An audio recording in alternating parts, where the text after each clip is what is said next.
दोस्तों 2024 लोकसभा चुनाव का परिणाम आए हुए लगभग 10 दिन हो गए। बीजेपी अपने सहयोगी पार्टियों के साथ खींच तान कर सरकार भी बना ली है। इस चुनाव में जीतने और हारने वाली दोनों ही पार्टियां अपने आप को ऊपरी तौर पर खुश दिखाने का प्रयास तो कर रही है, पर दोनों के अंदर में एक कसक जरूर दिखाई दे रहा है।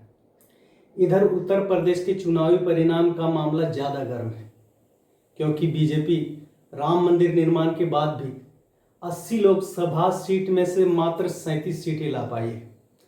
अब लोग कई तरह की बातें कर रहे हैं। कोई अयोध्या वासियों को गाली दे रहा है, तो कोई बीजेपी और उनके नेताओं की गलती गिना रहा है।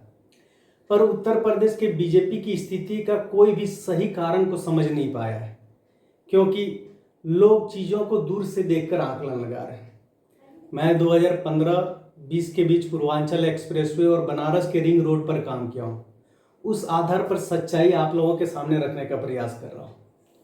कहते हैं ना कि जब इंसान ज़्यादा पढ़ लिख लेता है या ज़्यादा ज्ञानी हो जाता है तो वो बेसिक यानी कि मूलभूत चीज़ों को भूलने लगता है।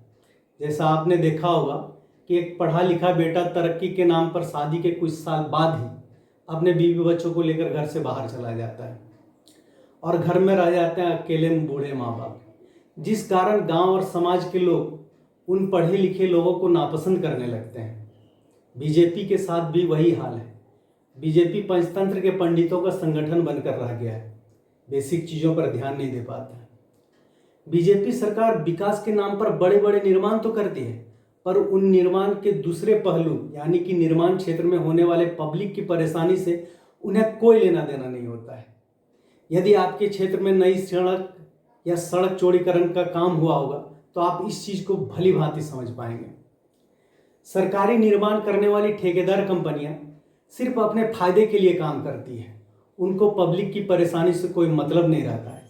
जिस स्थान पे 6 महीने बाद काम होना होता है, कंपनी के इंजीनियरों द्वारा उन जगहों को पहले से ही खोद दिया जाता है, जो एक्सीडेंट का कारण बन जाता है और उसमें कई लोगों की जान तक चली जाती है। दूसरी बात आपने देखा होगा, जहां अंडरपास होना चाहिए, चाहे जहां बस स्टॉप होना चाहिए, चाहे जहां पर बाईपास होना चाहिए, हमारे इंजीनियरों के द्वारा उन चीज़ों को ऐसी जगह स्थापित किया जाता है कि उससे पब्लिक को फायदा तो दूर की बात, परेशानी और बढ़ जाती है, जिससे लोग खिन्न हो जाते हैं। यही वो वजह है कि इतने विकास के बावजूद बीजेपी को कई जगह हार का मुंह देखना पड़ा है। वहीं ममता बनर्जी जैसी नेता जो बंगाल को बर्बाद कर रही है, फिर भी जीतती चली जा रही है, क्योंकि वो वर्तमान में लोगों के होने वाले हर छोटी बड़ी परेशानियों को देखते हुए मूलभूत सुविधाओं पर काम करती है, ना कि फालतू के निर्माण करके सरकारी पैसे का दुरुपयोग करती है। अगर इन बातों का आकलन करना हो तो बीजेपी शासित राज्य तथा बंगाल में होने वाले किसी भी सरकारी निर्माण पर आप एक बार नज़र दौड़ाकर देख लेना, आपको सच्चाई का पता लग जाएगा।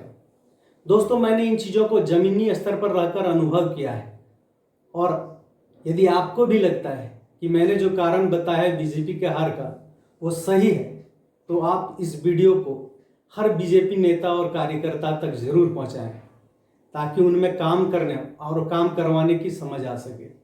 जय हिंद, वंदे मातरम।